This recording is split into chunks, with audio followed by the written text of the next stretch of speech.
mudanças, as coisas vão mudando conforme o tempo vai passando, e necessidade de adaptação às mudanças. Mas nem tudo muda. Nem tudo muda. Alguns movimentos internacionais, eles podem até trocar de agentes, podem mudar as palavras, mas no fim, eles são os mesmos. Finalmente chegamos. Já tinha 70% do vídeo pronto. Tudo isso daí que eu já tinha separado.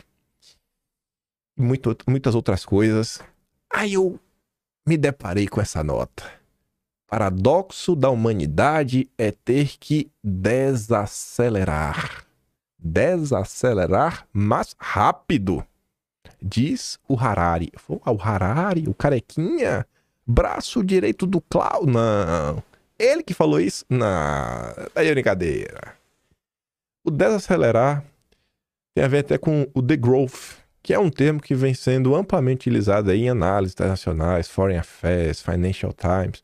Lá no Quinto Elemento, no Geoeconomia, o Arthur Vez está falando sobre isso. Harari dividiu o palco com o filósofo japonês Kohei Saito, que prega a desaceleração com base numa visão sistêmica do marxismo. Tem uma visão. E isso aqui foi na Feira de Frankfurt. Aí você até lembra, né? Rapaz, será que foi lá a escola de Frankfurt que promoveu? Enfim.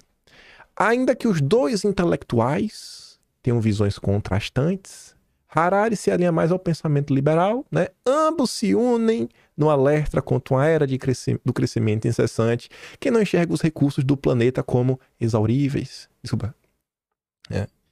Vejam só, pai. Vejam só. O marxista e o liberal juntos. É igual no Brasil, né? É igual no Brasil. Os marxistas e os liberais sempre juntos. Nas mesmas ideias no final do dia. Nas mesmas ideias.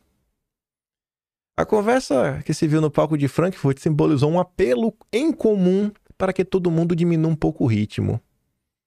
E eu já vi essa história, sabe? Recursos. Rapaz, os recursos têm fim. Não dá para seguir vivendo achando que tudo no mundo é infinito. Tem que tirar o pé do acelerador. Eu sei de onde isso aí veio. Isso não foi à toa. Isso não é à toa. Ainda mais sabendo que o Harari é o braço direito do Klaus Schwab. Aí vamos voltar no tempo. Era agosto de 2023. Menino novo, ganhou brinquedo novo, né? Tinha descoberto a Biblioteca Nacional. E aí eu tava naquela. Quando foi a primeira vez que tal palavra aparece no jornal brasileiro?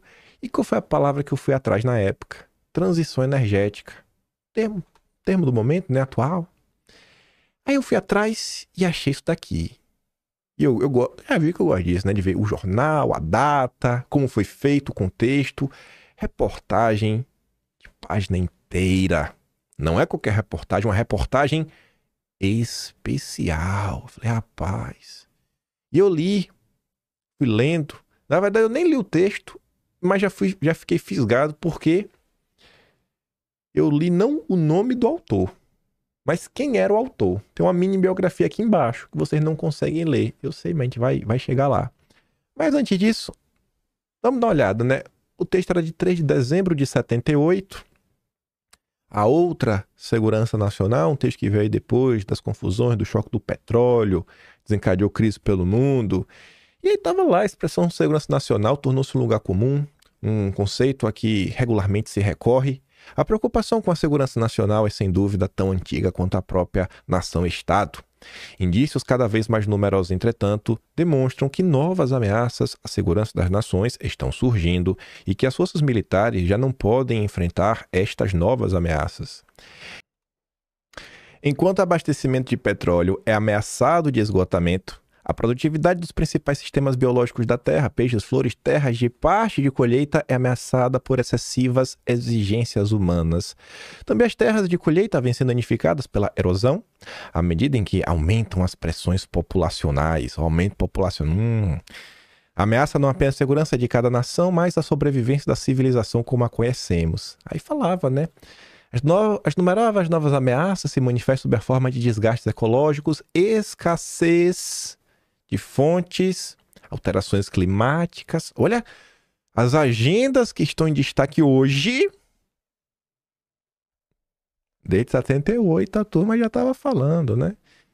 Enfim, o que o Harari tá falando tem que desacelerar, né? Porque o mundo tá para acabar. Posteriormente, traduz-se em desgastes econômicos, inflação, desemprego, escassez de capital, instabilidade monetária. Resolver a crise de madeiras que atualmente afetam tantos países do terceiro mundo. Aí ela passando a falar de transição energética. A transição energética é um dos caminhos para você conseguir pelo menos superar o problema da escassez de petróleo. Aí falava outras coisas, tudo ligando aí a questão mudança climática, escassez, cara, tem que puxar o freio, não dá para andar na mesma velocidade. E aí quem escreveu esse texto foi o Lester Brown. E aí quando eu vi, eu falei, rapaz, ele é ligado ao Clube de Roma, presidente do World Watch Institute. Eu falei, ih, rapaz, Clube de Roma eu já vi isso em algum lugar na vida. E foi esse texto que deu estalo, falou, eu tenho que ir atrás do Clube de Roma. Gente, a tese do Harari do desacelerar é a tese do Clube de Roma. É a tese que deu origem a toda a agenda verde que está aí. Que o mundo precisa controlar o seu crescimento. E ela nunca desaparece. Ela só vai crescendo. E ela vai tomando outros formatos. Vai mudando uma palavrinha aqui, mudando uma palavrinha acolá. Olha tudo que foi debatido ali na esquerda, a forma de você colocar os assuntos. Hoje não dá mais pra você vir com o mesmo papo lá de trás. Ai, tá todo dia descobre petróleo em lugar diferente. Todo dia. Todo santo dia descobre novo petróleo. Um dia deve acabar mesmo. Eu não sei também, né? Mas eu sei que já não cola mais. Esse papo não cola. Você vê que no início ele começava a falar de aquecimento global. Aí, aquecimento também não era o melhor termo. Aí já mudou para mudanças climáticas. E eles vão indo, eles vão se adaptando. Tem uma linha, tem uma direção. É como a direita. A direita tem algumas pautas que ela não vai abrir mão jamais. Mas a depender dos anos, a forma como ela vai colocando, os termos utilizados, vai por aqui, vai por lá. A espinha dorsal é a espinha mestra, vai seguindo. Aí você vai adaptando. A forma como você vai colocando o assunto para a população, você vai dando aquela adaptada. Enfim, tese brasileira vê poluição da pobreza. Isso aqui foi quando? 1972. Foi a Estocolmo 72. Enfim, problemas relacionados com o meio ambiente e o território são caráter local, tanto no setor rural como em centros urbanos, não possuem no Brasil a chamada poluição de significado internacional. Países altamente desenvolvidos, principais responsáveis pela poluição de impacto, devendo, portanto, caber a eles o maior ônus para melhorar ou minimizar a deterioração do meio ambiente. A tese do Brasil ressalta que os recursos naturais existentes no mundo não são infinitos, mas estamos longe de uma situação de verdadeira escassez. Para responder o Harari, eu falei, mano, olha só, se a gente sabe que não é infinito, mas relaxa aí, pai, relaxa aí. Não vem com esse negócio de desacelerar. Não vem com esse papo de desacelerar. Mas isso era o governo militar, não o governo Lula. O governo Lula está fechado. O governo Lula é o governo do Fórum Econômico Mundial. Aqui é só uma matéria da época, só para colocar esse ponto de volta aqui na discussão, só para deixar de reflexão. Muita gente coloca que o governo militar falhou, teve o choque do petróleo, falhou, e não tenta olhar, né? Por que falhou? O que tem todo o envolvimento aí para tentar entender por que o milagre econômico chegou ao fim? A questão do choque do petróleo foi muito importante. E aqui é um texto da revista Manchete de 1978, que falava que os preços do petróleo também foram empurrados no mercado internacional pelas previsões do Clube de Roma, que antecipavam um breve esgotamento das jazidas mundiais de petróleo. Se você pegar o Atlas de agosto do ano passado, tá lá, a revista Manchete, o link, você clica, você vai ser redirecionado para a Biblioteca Nacional, você pode ler essa matéria na íntegra. Então, assim, entender as complexidades é entender as complexidades. Não é fazer um julgamento assim, o plano do governo, eu vi, seguir aquele caminho, eles não eram liberais, por isso que falhou. Não é tão simples assim. Não é tão simples assim. Fora as pressões internacionais que corroboram para movimentações que são política econômica, né? Uma coisa como essa, foi uma movimentação política e econômica ao mesmo tempo. O próprio processo histórico brasileiro. O que é que a gente fez em prol da nossa soberania energética desde o início do século XX, final do século XIX? O que é que o Brasil fez? Na década de 30 já se falava que o Brasil tinha um futuro à sua frente se investisse no etanol. E finalmente poderia se libertar das amarras dos Rockefeller. por alguma coisa, por alguma curiosidade que eu não sei qual, levou 45 anos para o etanol virar um programa de governo que foi durante o governo militar, e o choque do petróleo, inclusive, influenciou nisso. Mas o que a gente sofre é uma composição de diversas coisas, inclusive o nosso passado, né? A falta de ação anos atrás sempre acaba por refletir no futuro. Mas vamos continuar. Isso daqui a gente comentou ano passado, quando fizemos o dossiê do Clube de Roma. Contribuidor da agenda do Fórum Econômico Mundial, mais um, né? Além do Harari, o Dr. Denis Midal diz que precisamos reduzir a população, né? Ditadura global. Foi por isso que Davos são perigosos e devem ser interrompidos. Quem apareceu no dossiê no passado, na época tinha acabado de postar esse vídeo, repostado, foi o Sérgio Tavares. Devem conhecer ele, né? O português. De uma forma ou de outra, temos que reduzir a população, né? Espero que seja de forma pacífica. Cientista norte-americano, que é um dos 4 autores do relatório Os Limites do Crescimento, o livro do Clube de Roma. E que é membro do Fórum Econômico Mundial, igual Harari. Sabe? A coisa vai passando, a ideia é a mesma, a tese é a mesma. Eles vão adaptando o cenário atual, os termos atuais. Mas o movimento tá ali, é um movimento que, cara, vai ganhando espaço, assim, é contínuo. Por isso que esse determinado tipo de agenda avança. E aí fica, o que a gente vai fazer pra gente se contrapor a isso daqui? Como iremos nos contrapor a isso daqui? Aí, você vai no site oficial, Fórum Econômico Mundial, tá pequenininho, lá tem uma seção que destaca os principais pontos debatidos em cada ano, desde o primeiro Fórum Econômico Mundial em 1971 até o mais recente, colocando os highlights. Quando você vai em 1973, o terceiro Fórum Econômico Mundial, Manifesto Davos, no terceiro Simpósio Europeu de Gestão, né, Simpósio Europeu de Administração, que era o nome original, o Fórum alargou seu enfoque europeu, escolhendo o tema moldar o seu futuro na Europa. Mas está ali, né? Sua Alteza Real, o Príncipe Bernardo dos Países Baixos, foi o patrocinador honorário e a Comissão das Comunidades Europeias renovou seu patrocínio. Na época, eu não conhecia, quando eu fiz esse dossiê, o que era o Príncipe Bernardo. Ele vai reaparecer, Bernardinho, agora, em junho.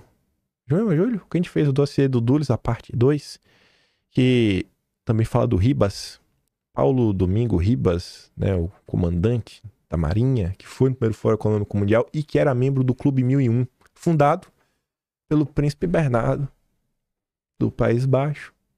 Um cara que sempre teve envolvido na questão dessa agenda ambiental. O Clube 1001 ali mais ou menos no final dos anos 70 e nos anos 80. Isso aqui é em 73, ou seja, ele sempre teve envolvido nisso. Que além do 1001, além do Ribas no Brasil, você tinha o Israel Clabin, e um nome bem conhecido, que fazia parte do 1001, era o Henry Kissinger. Eu tô citando porque a gente já fala dele já já. Aí, 2 acontecimentos marcaram a reunião do Fórum Econômico de 73. Primeiro, Aurélio Pesei, o industrial italiano, fundador do Clube de Roma, ele fez um discurso resumindo os limites do crescimento, um livro encomendado pelo Clube de Roma, um think tank global que ele fundou. Olha só, rapaz, quem poderia imaginar?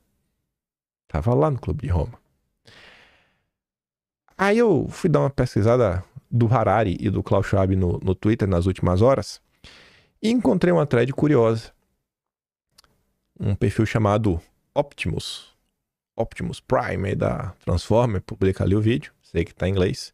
Eu não vou dar play na hora porque talvez vocês não entendam, mas eu tenho uma transcrição. Transcrevi o áudio do vídeo em inglês, coloquei a transcrição e a tradução. A entrevistadora pergunta pro Klaus, senhor Klaus, ela fala, né, eu trabalho com mudanças climáticas há 25 anos, e ele diz que eu trabalho desde 73. 73, Klaus? Aqui? É? É mesmo? É mesmo? É, pá, é mesmo, viu? Porque eu fui a pessoa que deu ao Clube de Roma a primeira grande plataforma. É, foi mesmo, viu? E o Harari tá aí até hoje. Então tem um plano. Eles seguem lá. Segue batendo bumbo dia sim, dia também. Dia sim, dia também. Eu compartilho com vocês a preocupação. Acho que podemos resolver essas questões somente se reconsertarmos nossa arquitetura global e nosso sistema global, né? Só falta pedir a nova carta da ONU igual o Lula. Mas tá falando que de uma nova governança global. A mesma porcaria que o Lula defende. Aí você vai dar uma olhada, né? Vamos também colocar coisa para gerar reflexões. Se fala muito, né? Assim, a direita, ela tem alguns dogmas que eu acho que ela deveria raciocinar. Muita gente fala, rapaz, temos que entrar para o OCDE. Por que tem que entrar para o OCDE? Não, o Clube dos Países Ricos. Os países estão ruins, viu? Eles não estão vivendo o seu auge. Você olha para o resultado lá dos países europeus, estão todos assim, franca decadência, em crise, estão realmente afundados em crise. E os Estados Unidos também estão do melhor, ainda mais da administração Biden. Acho que todo mundo torce aí pro Trump voltar para ver se consegue dar algum jeito naquela bagaça. Aí um artigo produzido em 2020 pelos bastidores da OCDE. Embates e perspectivas sobre educação e desenvolvimento econômico.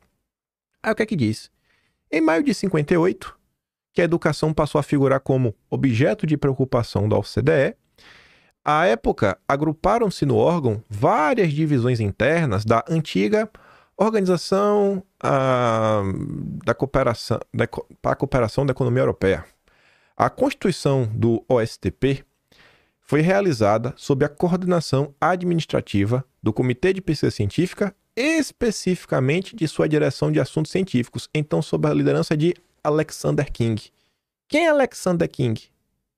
Qual o fundador do Clube de Roma com PCI? Mas, rapaz, a gente vai fazer parte da OCDE pra que porcaria?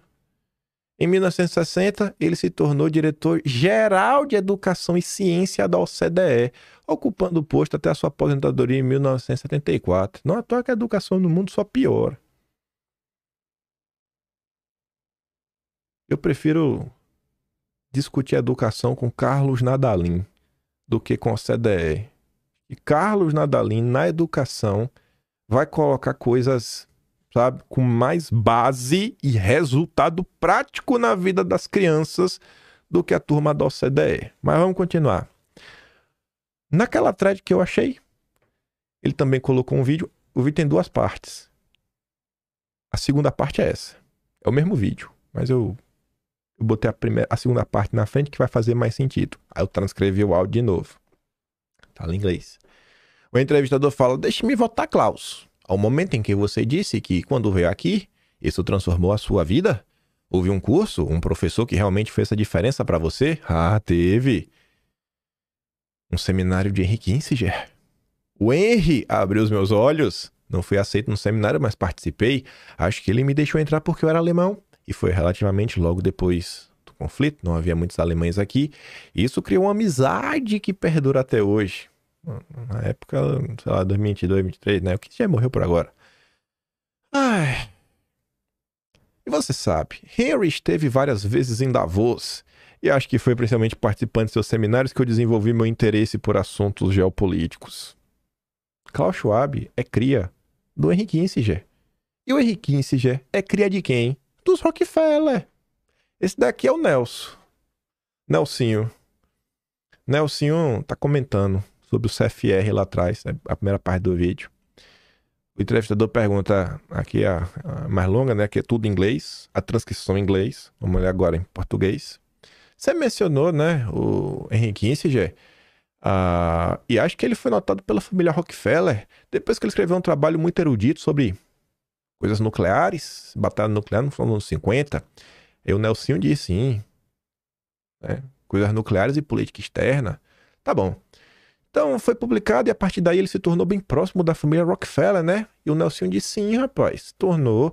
Na verdade, acho que eu fui o primeiro a conhecê-lo, porque ele era membro de uma organização chamada Council of Foreign Relations em Nova York, o famoso CFR. E havia um grupo de estudos naquela época que ele, como então jovem instrutor em Harvard, presidia. Fiquei tão impressionado com ele que eu apresentei ao meu irmão, que era então governador em Nova York. E estava pensando, governador, quer dizer, esse aqui acho que não é Nelson, não, esse aqui acho que é o David. Acho que esse aqui é o David, foi uma botei ali Nelson Rockefeller, mas David. Esse é o David. O Nelson é outro.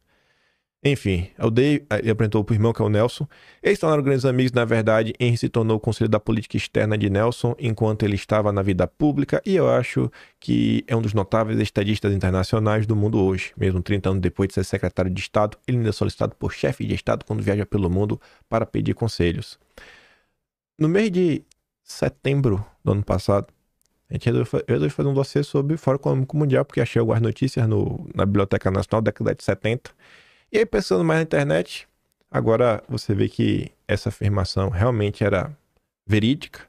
Klaus Schwab, ou Como o CFR me ensinou a parar de me preocupar e armar um explosivo. O Fórum Econômico Mundial não foi simplesmente uma ideia de Klaus Schwab, mas na verdade nasceu de um programa de Harvard, financiado pela CIA, liderado por Henry Kissinger, levado a bom termo por John Kenneth Galbraith e pelo verdadeiro Dr. Strangelove, Herman Kahn. São os três grandes tutores do Klaus Schwab. E o Herman Kahn, a gente comentou no passado, em setembro, no dossiê sobre o Instituto Hudson, que inclusive vai contar essa notícia. Olha a tese do Herman Kahn. Controlando a natalidade, o Brasil será 10 vezes mais rico em 30 anos. É a mesma ideia que o Dennis Meadows, do Clube de Roma, também defende. E, gente, se você quer reduzir o crescimento, retardar o crescimento, isso não é só em relação ao uso de matéria-prima, né? Bens, minerais, né? Inclusive, implicitamente, o que o Harari está falando é talvez, se tiver menos pessoas no mundo, fique melhor. Aí, o que a gente comentava no dossiê do Instituto Hudson? O Herman Kahn, tutor do Klaus, ele publicou um livro apocalíptico para colocar pavor em todo mundo, que o prefácio foi escrito por Robertinho Campos, Roberto de Oliveira Campos, um dos maiores miseráveis da história do Brasil, que por alguma razão desconhecida a direita brasileira o venera. Por alguma razão desconhecida a direita brasileira venera esse cara, porque ele combateu o comunismo, deve ser. Só pode. Tipo o Moro, né? Combateu o comunismo igual o Moro. Kahn veio explicar ano 2000. E ainda quando veio ao Brasil, também escreveu. Depois de escrever o prefácio, faltava o quê, né? Ele foi recebido no aeroporto pelo Roberto Campos. Foi lá, sabotar o Brasil. Na época, a gente fez esse dossiê, não para falar de Fórum Econômico Mundial, mas porque a gente tinha comentado sobre a Ilha Amazônica, Instituto Internacional da Ilha Amazônica, que foi uma tentativa de internacionalizar a Amazônia em 1946, que veio pelas mãos da Unesco. E nos anos 60, foi a vez do Instituto Hudson, com a ideia dos grandes lagos. Lago Amazônico. Hudson manda Paneiro convencer. Fazer lobby para convencer o governo brasileiro que a ideia era boa. Paneiro era o Harari do Instituto Hudson. Era o número 2. Tinha o Herman Kahn, que é o chefão, o Klaus Schwab, e o Harari era o Paneiro. E Paneiro foi falar com quem? Para tentar convencer o Brasil em um ato de entreguismo com o vagabundo do Robertinho, rapaz. Robert Paneiro, diretor do Instituto Hudson, que procurou discretamente angariar a simpatia de personagens brasileiras, as quais o senhor Roberto Campos, seu amigo, desde o tempo que era embaixador em Washington, para o plano norte-americano de construção de uma barragem de altura de Santarém, no Paraná. Do Pará a Santarém, né? A gente começou o vídeo falando de Santarém. As coisas vão se conectando. E aí, na época, eu não sei porquê, rapaz, isso aqui não tá mais presente no Arquivo Nacional. Tinha um dossiê no Arquivo Nacional só com artigos de Roberto de Oliveira Campos no jornal O Globo. Tinha que ser na Globo, né? Robertinho tinha que escrever no Globo, o vovô. Os Futuríveis ou o Incêndio na Caixa d'Água. Aí esse miserável é quase um Jamil Chai da época. O Grande Lago e o Nacional Palhacismo. Amigo do Haddad, né? Liberal. Tá vendo? Haddad trata a esquerda como um bando de palhaços. O Roberto Campos também. Demagogia de proporções amazônicas. A recente exploração demagógica do problema expõe-nos a um ridículo mundial. O subdesenvolvimento é triste demais para ser agravado com ares de palhaçada. Entre as imbecilidades circulantes na praça figuram as seguintes. Trata-se de conspiração do Pentágono para ocupar a Amazônia. Né? Cobiço da esquerda da Amazônia. Isso é tudo conspiração. Quem acha isso é um um palhaço nacionalista. É só isso. Sabe? O tempo passa e parece que nada muda. Liberais, globalistas, petistas, todos têm o mesmo discurso.